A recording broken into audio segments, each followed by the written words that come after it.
இனி summer holidays கண்ணு கால் GT ஹாலிடேஸ்க்கு பண்ணு. GT holidays, south India's #1 travel brand. பாத்ரூமில் இருந்த கல்லூரி மாணவி, கதவு வழியாக அத்துமீறிய வாலிபர், பெற்றோர் கொடுத்த பரபரப்பு புகார், விசாரணையில் வந்த ஆட்டோ டிரைவர், அதிர வைக்கும் குனியமுத்தூர் சம்பவம். கோவை மாவட்டம் செல்வபுரம் அருகே அமைந்துள்ளது குனியமுத்தூர். இந்த சுற்றுவட்டார பகுதியைச் சேர்ந்தவர் 22 வயது மாணவி. இவர் கல்லூரியில் இறுதி ஆண்டு படித்து வருகிறார். தனது வீட்டிலிருந்து கல்வி நிலையம் சென்று பயின்று வருகிறார்.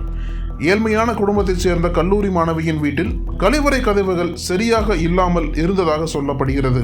இதனால் வேறு வழியின்றி கதவுகள் சரியாக பூட்டாத கழிவறையை குடும்பத்தினர் பயன்படுத்தி வந்துள்ளனர். இந்த நிலையில் கல்லூரி மாணவி கதவுகள் சரியாக பூட்டாத கழிவறையில் குளித்துக் கொண்டிருந்தார். அப்போது அங்கு வாலிபர் ஒருவர் வந்துள்ளார். அவர் கல்லூரி மாணவி குளித்துக் கொண்டிருப்பதை கழிவறை கதவுகள் வழியாக எட்டி பார்த்து அத்துமீறலில் ஈடுபட்டுள்ளார். ஒரு கட்டத்தில் இதை பார்த்த மாணவி அதிர்ந்து போய் உதவி கேட்டு கூச்சலிட்டார். உடனே சுதாரித்துக் கொண்ட அந்த வாலிபர் அங்கிருந்து தப்பிச் சென்றுள்ளார். இதையடுத்து சத்தம் கேட்டு ஓடி வந்த பெற்றோர் மாணவியிடம் நடந்தது குறித்து கேட்டுள்ளனர். அப்போது கழிவறையில் நடந்த சம்பவத்தை கல்லூரி மாணவி அழுது கொண்டே பெற்றோரிடம் கூறியுள்ளார். இதை கேட்டு அதிர்ச்சியடைந்த மாணவியின் பெற்றோர் உடனே தாமதிக்காமல் நடந்த சம்பவம் குறித்து குனியமுத்தூர் காவல் நிலையத்தில் புகார் அளித்தனர். புகாரின் பேரில் வழக்கு பதிவு செய்த போலீசார் நடந்த சம்பவம் குறித்து விசாரணை மேற்கொண்டனர். அதில் மாணவியிடம் அத்துமீறலில் ஈடுபட்டது குனியமுத்தூர் பகுதியைச் சேர்ந்த ஆட்டோ டிரைவர் அஜ்மல் என்பது தெரிய வந்தது. ஏற்கனவே திருமணம் முடிந்த இவரின் மீது ஆட்டோவில் பயணித்த பெண்ணிடம் பாலியல் அத்துமீறலில் ஈடுபட்ட குற்ற வழக்கு நிலுவையில் இருப்பதை போலீசார் கண்டறிந்தனர். இதையடுத்து தலைமறைவாக இருந்த ஆட்டோ டிரைவரை குனியமுத்தூர் போலீசார் தேடி வந்தனர். தீவிர தேடுதல் வேட்டைக்கு பிறகு குனியமுத்தூர் போலீசார் ஆட்டோ டிரைவரை கைது செய்தனர். தொடர்ந்து அவர் மீது வழக்கு பதிவு செய்த போலீசார் விசாரணை நடத்தி வருகின்றனர். இந்த சம்பவம் கோவையில் பெரும் அதிர்ச்சியை ஏற்படுத்தியுள்ளது.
அனல் பறக்கும் செய்திகளை அப்டேட் செய்து கொள்ள நக்கீரன் களத்தை இப்பவே சப்ஸ்கிரைப் பண்ணுங்க.